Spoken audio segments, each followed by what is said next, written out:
It's a unifying theory. General relativity unified so many things.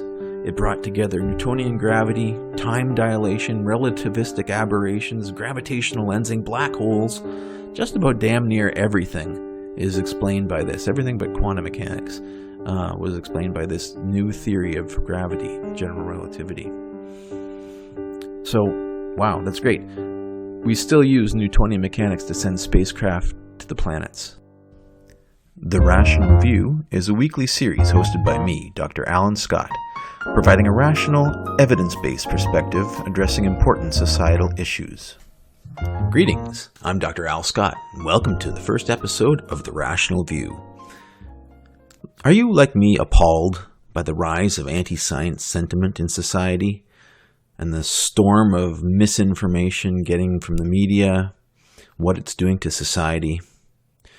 Have you been confused by people telling you about the frequency of the universe and vibrations and how you must get in sync with them, not really understanding what they're talking about, especially if you know anything about science and the fact that if you have a vibration, then you should be able to specify what that frequency is in perhaps gigahertz or megahertz? Have you been concerned by the dangerous rise of the anti-vax movement and their acceptance of pseudoscience, or the dangerous climate change denial folk who are preventing solutions to be implemented in a political sense to a very important crisis that we're facing? Have you had to argue against flat earthers? All of these ideas are flourishing in the fertile manure of protected echo chambers on the internet. And I have been fighting against them as much as I can through various social media platforms. But unfortunately, I feel like I'm losing the battle.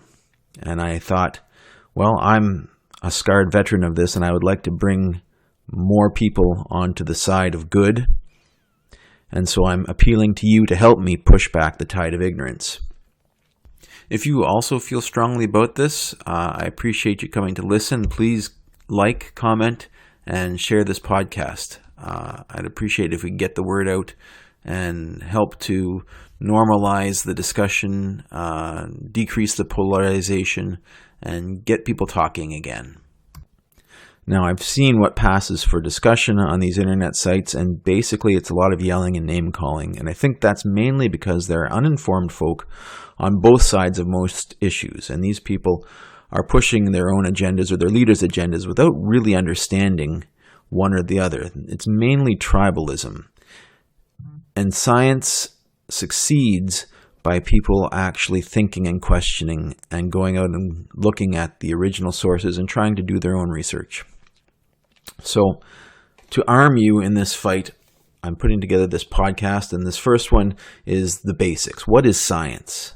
It's commonly misconstrued in popular culture. Well, at the first iteration, science is what scientists do collectively.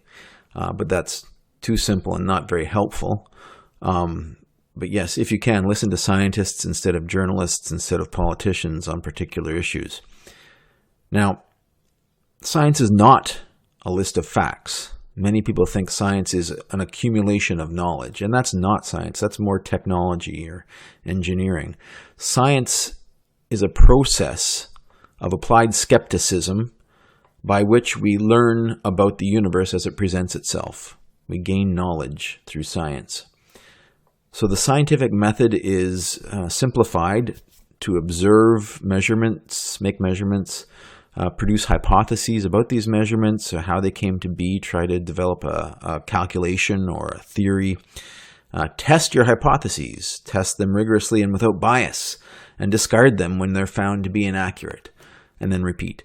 And this is the heart of science. This is what it is. It's a tool to gain knowledge. And as in any human endeavor, there will be errors, and there will be people misusing it. And there will be inaccurate popularizations and demagogues pushing agendas, and it's hard to sort through this if you're uninformed. Now, I'm going to say something here. Every paper that you read in science is not correct. There are a lot of errors out there, and any one paper in its own is not necessarily gospel truth when it comes from science. Science advances through the weight of replication, the weight of massive replication and evidence.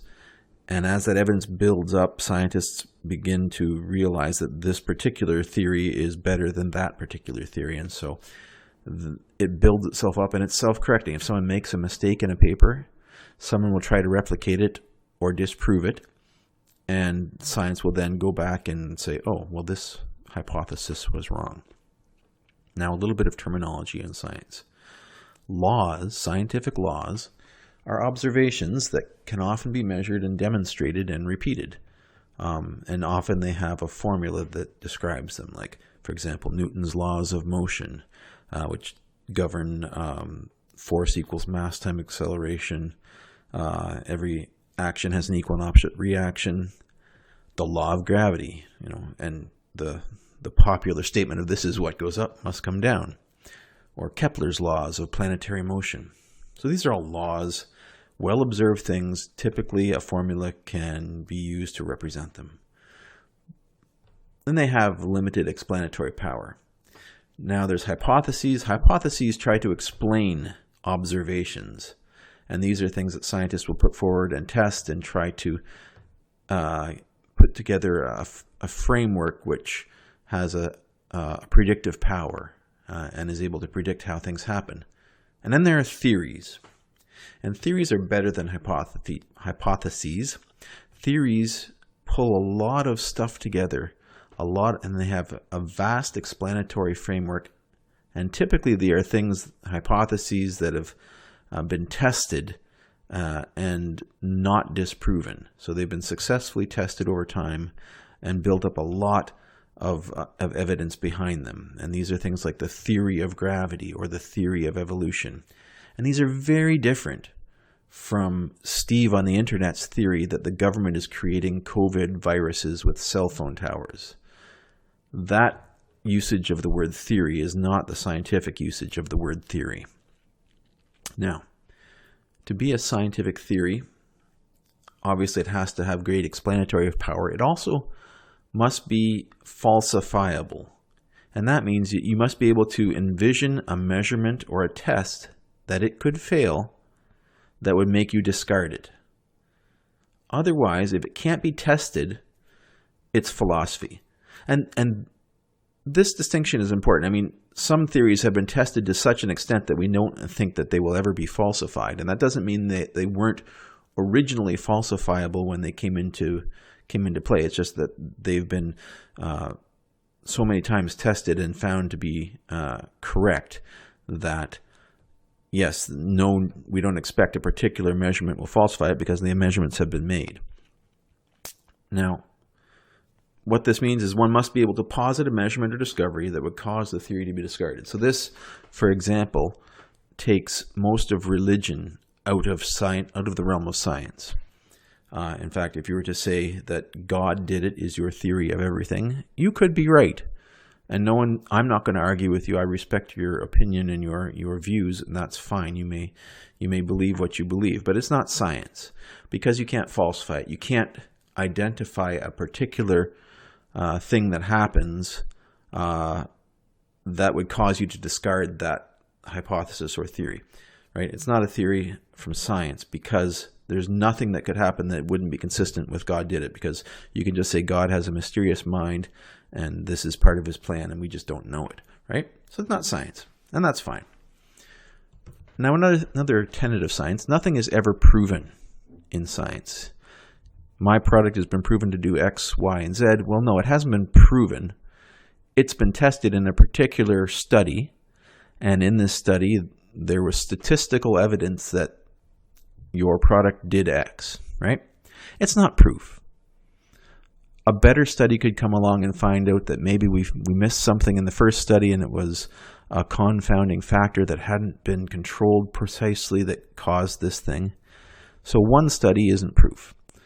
A lot of studies are a weight of evidence, but it's never proof in the sort of sense that most people would think of proof in science, right? In science, in fact, I would say Stephen Jay Gould, an evolutionary biologist, said it best when he said, in science, fact can only mean something that's confirmed to such a degree that it would be perverse to withhold provisional consent. So when scientists talk about facts, they talk about something that's very, very well demonstrated, like laws, these sort of things that you don't expect them to be.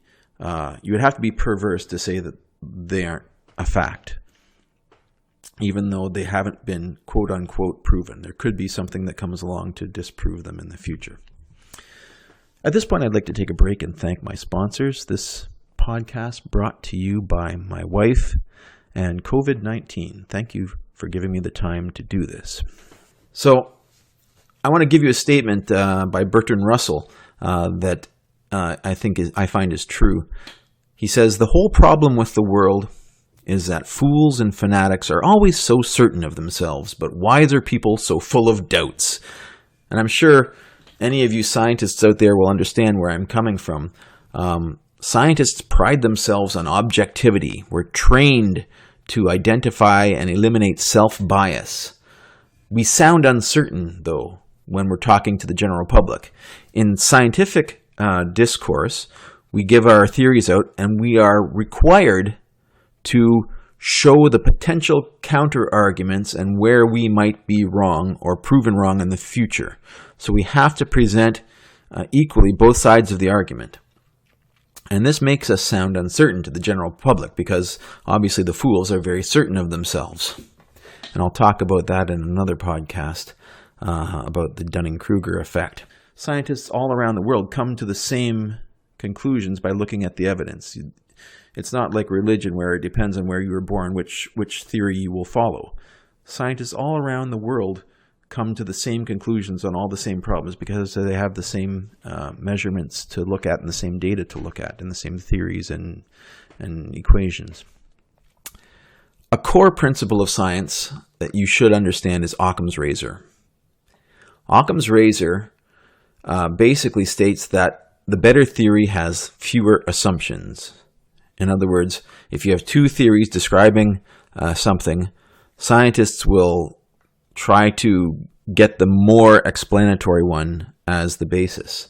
Scientific explanations basically evolve to become more elegant as they are refined, and unifying theories are thought to be better if they can explain more observations with fewer assumptions. This is how science progresses by getting more and more elegant theories, using Occam's razor, cutting down to the more powerful explanatory theories, right? And one example of this is in astronomy. The Ptolemaic geocentric theory was invented by, popularized, I guess, by a guy named Ptolemy thousands of years ago in ancient Greece, who said that the Earth was at the center of the universe and everything revolved around the Earth, the sun and the moon and the stars. And they had these great concentric spheres, these crystal spheres, and at the outside was the sphere of the heavens, or the fixed stars, right? And outside of that was the domain of gods, the perfect heavens. Along came a guy called Nicholas Copernicus, and he said, well, now wait a minute. Yes, we've been using this theory for 1,000 years, but it's not really that good at predicting the positions of planets, right? You have to add these things called epicycles, which are little circles about which the planets rotate on their spheres. They don't stick to the motions of these fixed spheres, but they have these circles that are added to the spheres that they need to do to make the observations fit. And we now know that this is because the orbits aren't circular; they're actually elliptical. But at the time, they were just adding these knobs to twiddle the theory to match the observations. And Copernicus basically said, well, what if we put the sun at the center? That explains some interesting things. It explains the apparent retrograde motion of the outer planets, Mars especially. Basically, when Earth passes Mars in its orbit, Mars appears to move in the opposite direction with respect to the background stars as it does most of the time, which is the prograde motion, right? So this was great.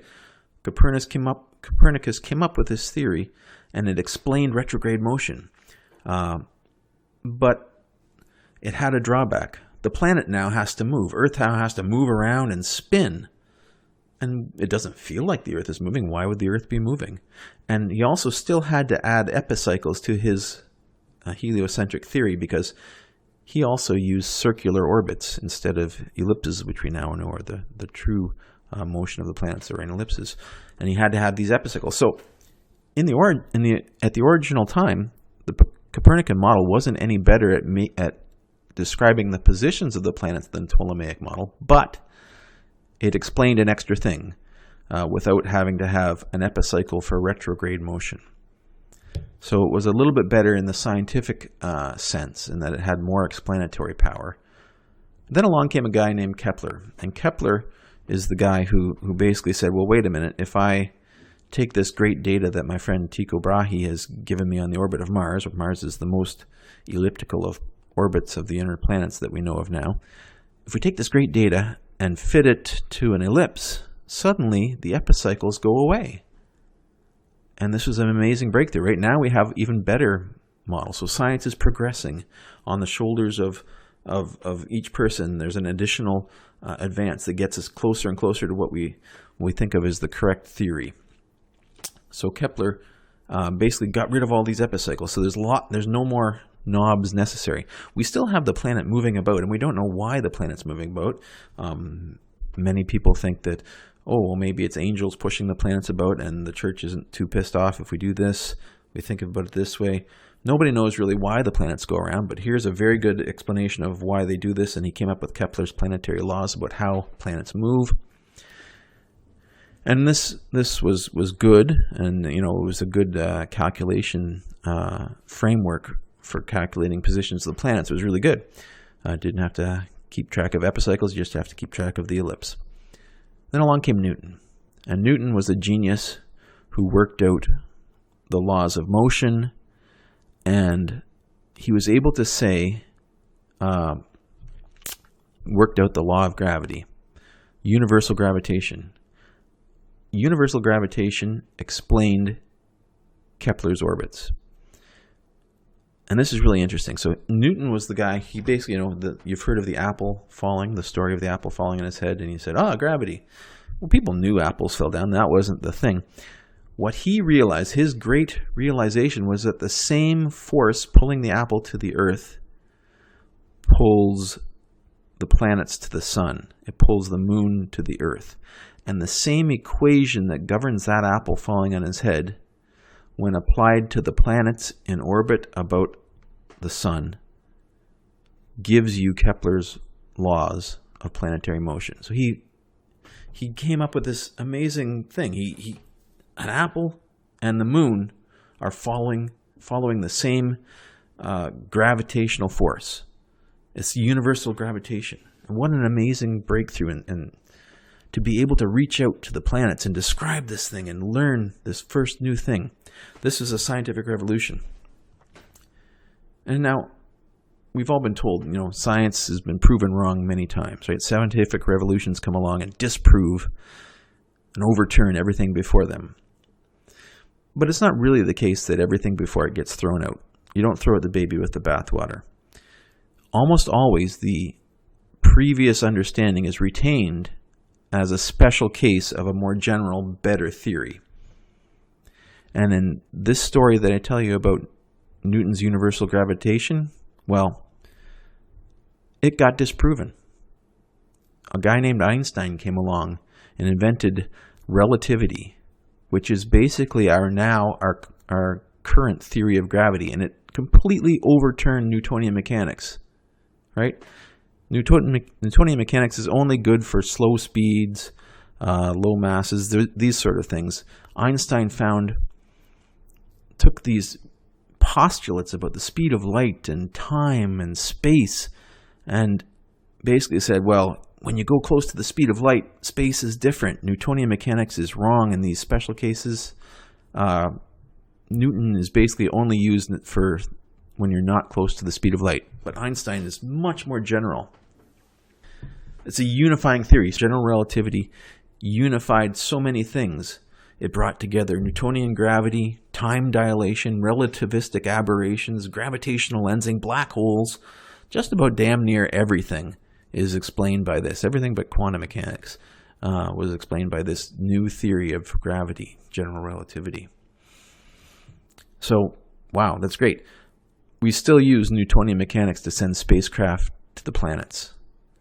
Most of the work that's done by rocket scientists to send probes and land them on the moon and Mars is using Newton's equations, and very little actual practical stuff is using Einstein in terms of, rocket science. It's all based on Newton. So that's really kind of an interesting thing to think about, right? Newton, even though he's been disproven, is still used because he still accurately predicts things in the realm where speeds aren't close to the speed of light. Okay, so in closing, I just want to go into a little bit of the philosophy of science. Many people will ask, is science the path to truth? What about religion? What about, philosophy? All these things. Is science the path to truth? Well, what's truth? Most people would say that truth implies some sort of correspondence to an objective reality that we all share. And if you're a philosopher, please let me go with this. I don't want to get into the details about whether there's a reality or whether we all share it. This is really quantum mechanics, and we'll talk about that some other time. So the answer is nobody knows if science is the path to truth. You can't really, from science, make claims on a path to truth. It could very well possibly be that last Tuesdayism is a better description of reality than science. Perhaps we were all created last Tuesday by some all-powerful being with all of our memories intact, and the earth is created with all of this evidence of great age, but it's just a trick by some sort of omnipotent God who wants us to believe that the earth is old, or perhaps wants us to believe that it was created last Tuesday. Who knows? That could be true. You can't say that that's true or not. Science mainly just tells you what an observation of the universe as we see it, as it presents itself, will be in the future. So it's making observations and predictions about the world that we seem to be in. It could be the Matrix, right? We could be living in a simulation, a computer simulation. We could be who knows what. So I'm not making any claims to truth. Science isn't making any claims to truth. All it's making is predictions about how things work in the universe as we find it. And science is the best method for finding out about that. So thank you very much for listening. If you enjoyed this podcast, please feel free to tune in again. My next podcast, I'll be talking about COVID-19. Thank you for listening.